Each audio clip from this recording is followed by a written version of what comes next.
Russia is not sending any representatives to a United Nations court hearing. This comes as Russia and Ukrainian leaders are scheduled to hold more peace talks today. That will happen at 9 a.m. Charlotte time. And there's not been much to come out of the talks so far. Both sides are agreeing to set up evacuation corridors and deliver aid to civilians. This comes as the Russian military is increasing its shelling of Ukrainian cities. The Ukrainian ambassador to the U.S. is calling on NATO leaders to issue a no-fly zone over the country. That would bar all unauthorized aircraft from flying over Ukraine. Secretary of State Antony Blinken says the U.S. and Poland are in talks to send Polish Air Force fighter jets to help Ukraine. When Congress returns to Washington this week, lawmakers will take up debate over the administration's request last week for a $10 billion emergency funding package to help Ukraine. Julian?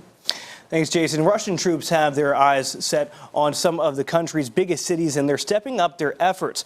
Russia has fired more than 600 missiles since the invasion of Ukraine began, and those forces are still going after Kyiv, Kharkiv, Chernihiv, as well as Mariupol. But we want to pull up this interactive map here. We can actually see just how far the Russian army has moved since the start of the invasion. The green dots you're about to see, this is the Russian military forces. This is where they were in January. But watch this. Take a look. When we look at when the invasion happened last month, you can see just how far those Russian forces have pushed into the Ukraine, coming through the border right there.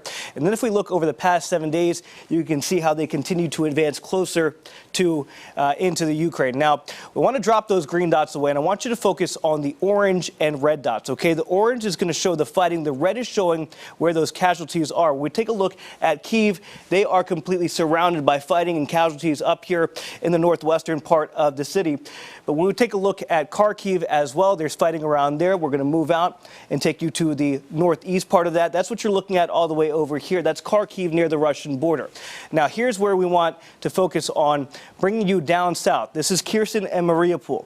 So down here, you're going to see this is Kherson down here where we've seen fighting, and then Mariupol come all the way over here.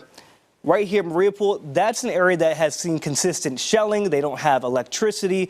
There's no water running there. We've actually heard that they're trying to get evacuees out of there, and they now have that third ceasefire that will reportedly let these refugees get out of the city, but they've tried earlier.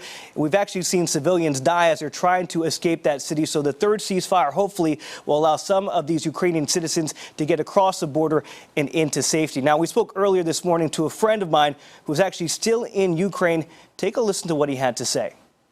Things are fairly quiet here. The situation in Lviv is settling into a kind of new normal. The food and supply situation is fairly good at the moment, but we are expecting a whole lot of people to come into the city. The one person I have most frequent communication with,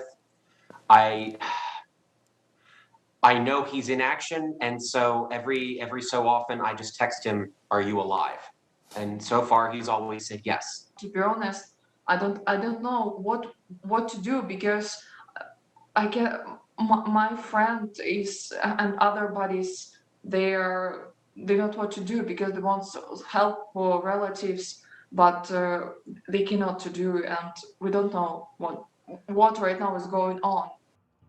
Oh, my gosh, This is unbelievable. I mean, you should never in your lifetime have to text a buddy of yours, "Are you still alive?" Right. I mean, things are obviously that bad that you're having to do that. And I can't imagine for the two of them, even though Joel said, things are fine now, but you don't know how long that's going to last. You could wake up tomorrow, power's out, water's out, communications are out. And the crazy thing is, a month ago, both of them were living in Kyiv. So they were in there. They had to get that apartment on the fly, move in there. So you've uprooted your life in a span of a month. The city that you once knew as home is now being bombed, and people that you know, as you mentioned, you text them, say, "Hey, are you still alive?" So it breaks your heart.